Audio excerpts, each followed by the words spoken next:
Yo, what's good? We're back again. Third time. Let's go. Today I'm breaking down my beat from 2 weeks ago's battle, where Kenny let some of the winners back in. Yo, listen. I've been working on this single with my friend Nia. It's coming out not this Friday. It's coming out May 28th. So I put the pre-save link in the bio. You can go pre-save that. You know. Yeah. So pre-save that song. It's called After This. It's with my friend Nia. It's a bop. Here's a little preview.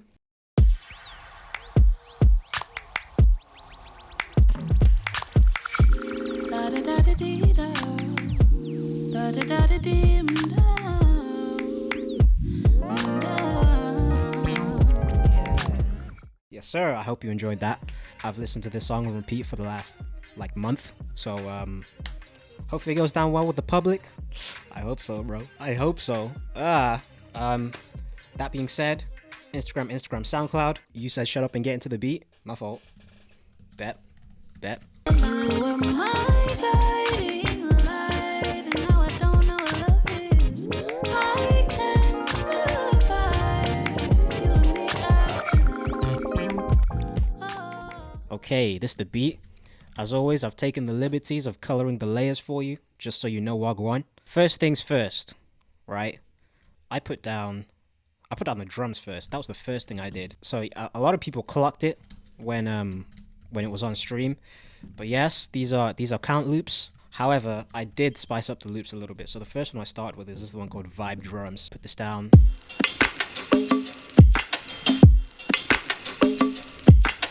And the reason the kick sounds so squashed like that is because I added a second kick and then compressed that first one to this one because I didn't like the sound of this one. And then I put another loop on top of the other one.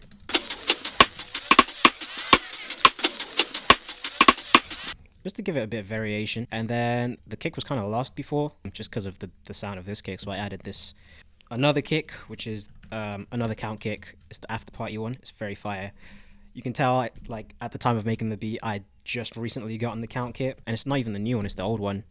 Silly me. Oh well. And then all together, sounds like this.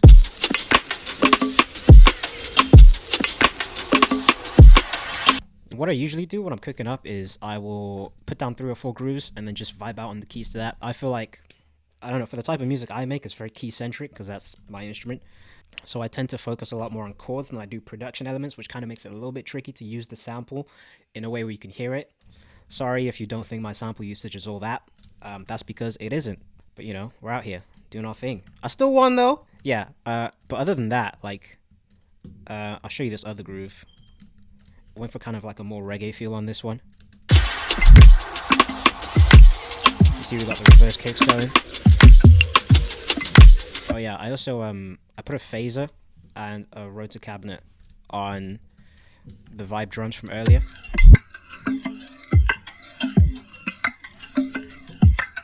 Just so it wasn't as egregious when playing all this other stuff.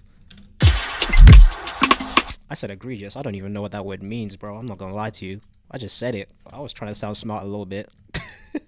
All of these is count stuff. And then these like textural effects, these little bits of Foley. This is Monty Kit. This is also Monty Kit. Yeah, Maraca Foley, bruh. You ain't fooling nobody. And this third one, I think is the same as the first bit. Let's check. Yes, sir. So after I laid down the drums, which was a fairly quick maneuver, it's just literally dragging samples and then putting them in place, bro. It's not that tricky, bro. And then after I put down the drums, the next thing I put down was this like keys loop. That kind of loops throughout the whole beat. It sounds like this.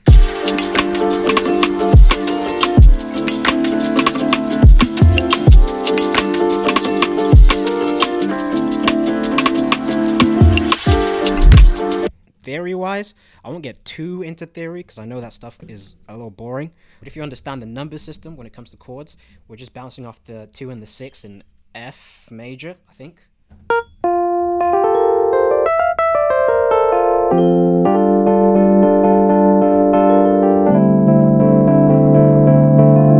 Like that. And yeah, it was an F major. Yo, that latency, bruh.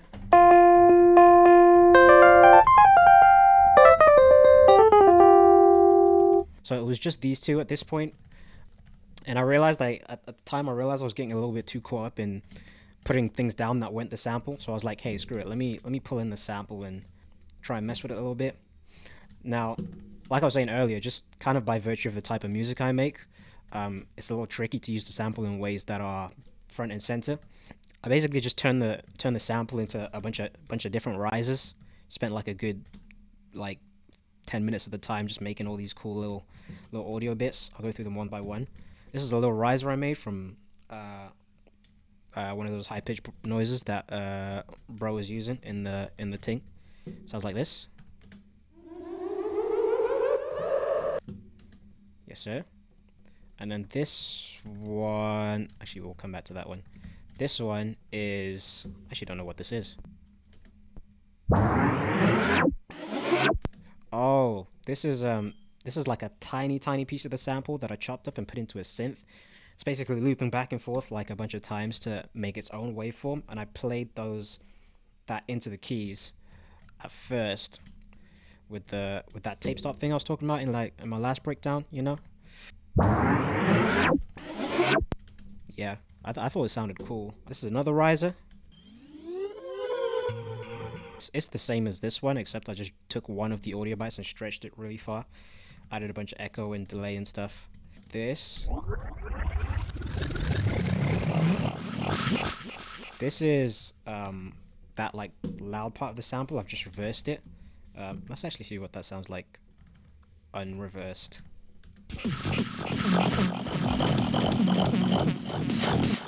Okay, let's go. Okay, this I think that's another riser, bro. I'm not gonna lie to you. And I took this one and panned it left and right a bunch. It gave it this really spacey quality to this middle section, which involves the key solo, like this.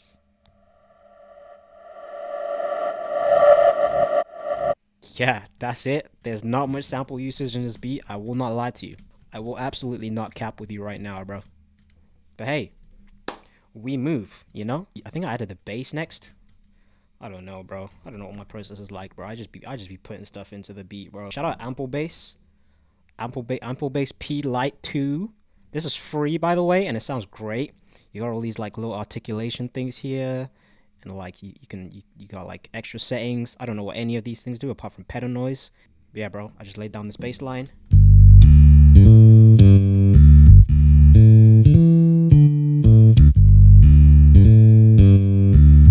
Again, same as before. We're just going off the 2 and the 6, and I'm playing. I think that voicing on this bass is like 1-7, or no, 1-5-6-7 or something. I don't know, bro.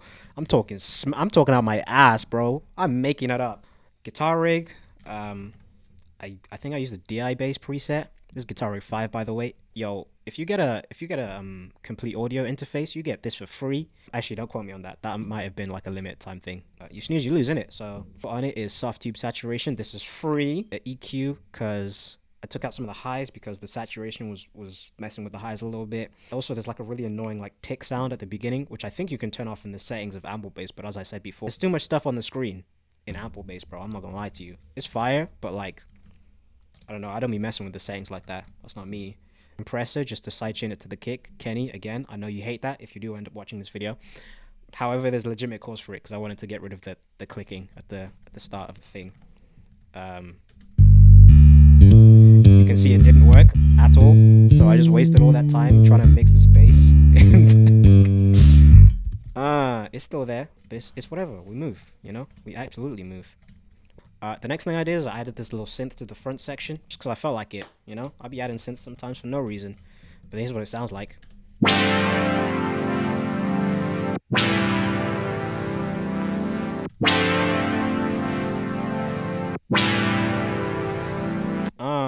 Hear all that extra noise, bro? Let's go.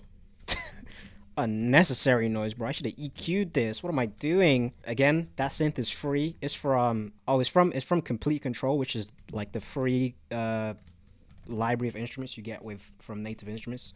You can just go to your website and download that. It's fire. You get so many plugins. I think this one's from Analog Dreams. It's called Oboe Bass or something. And then I put tau filter on it to make it have that weird like resonant sound at the beginning of the sound.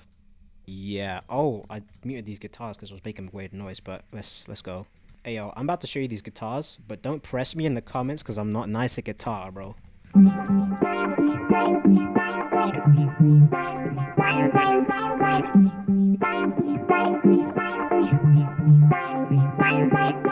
Oh, you hear all that string buzz? Let's go. That's me sucking at guitar. Let's go. I put Guitar Rig on it with the funky auto filter preset that comes with Guitar Rig. Oh, by the way, pro tip for recording guitar or anything really. If you do 2 takes and then you put them on top of each other and then pan one hard right, pan one hard left, the like minuscule differences between the takes will create like a really beautiful stereo field. That's called the Haas effect. Don't ask me who Haas is. I didn't go to Berkeley. Chorus, towel filter, looks like that. Yep. Compressor, compressing it to the kick.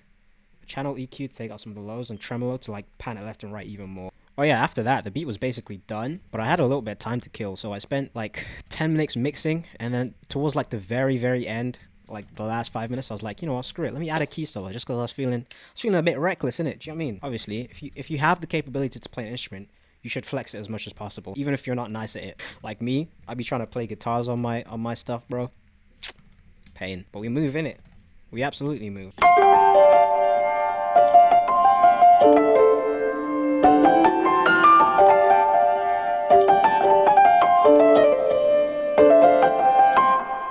And this patch, it's lab soft piano, but okay, you know what? Let me go through the whole step. So what I usually do is I'll crank. This is like expression, like velocity. I'll crank this up to like somewhere around 60, 69. Let's go. Nice. Crank this reverb up a little bit. Now the issue with labs piano, what is that sound? Go away.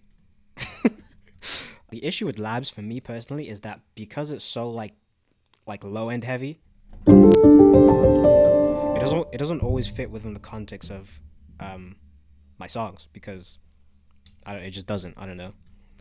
So what I like to do is I'll this is a chain that I found out like completely by accident because I just did it one time and it sounded great and I was like, you know what, screw it, I'm doing this forever. Is I'll take out the low end up to like 150k around here, boost the high end like crazy, bro, like this, and then I will get towel filter, right? But I'm not actually using it for any of its like wow, you know what I mean? Any of the like auto filter capacity. I'm just using it literally as an EQ. And I don't know why, but towel filter, like the EQ on this sounds incredible for some reason. I'll boost this resonance and then I'll wiggle this depth around somewhere. I don't know. It's not set in stone like exactly where. And the last thing I do is, bro, what is that sound? Oh, it's this. My fault. It's because I boosted those highs. Put isotope vinyl on it, or vinyl isotope, and I will turn the dust all the way down because that thing is annoying. And you can keep the warble if you want. It gives like a cool like retro flavor, but I like to turn this down to 10% personally, and then turn this to 1960. Or 1970. Just something without like as much presence in the bass, and it sounds great.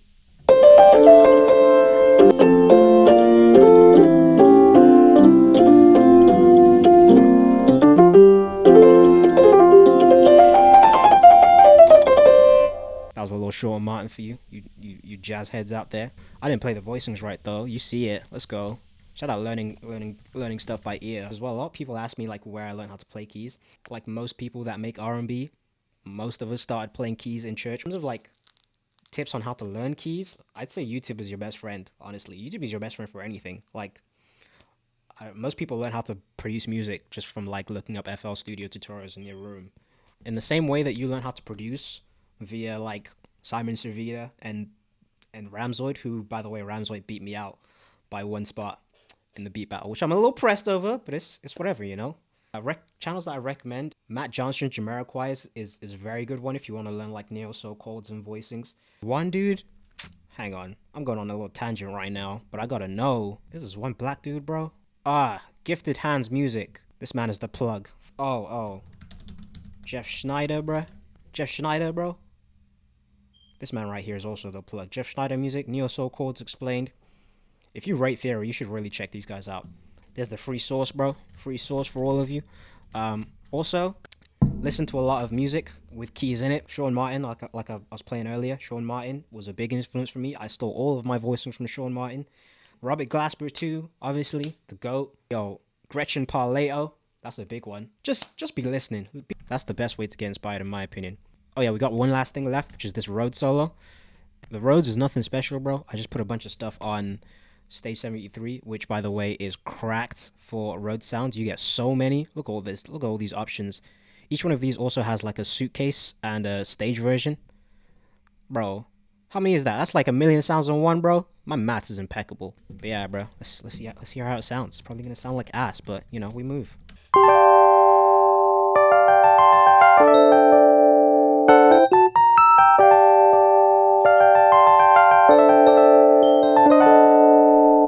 That's my beat. Thank you for tuning in once again. And don't forget to stream after this or pre-save the link if it's not out yet. Once again, Instagram, SoundCloud. Take care, man. Peace. Kwame.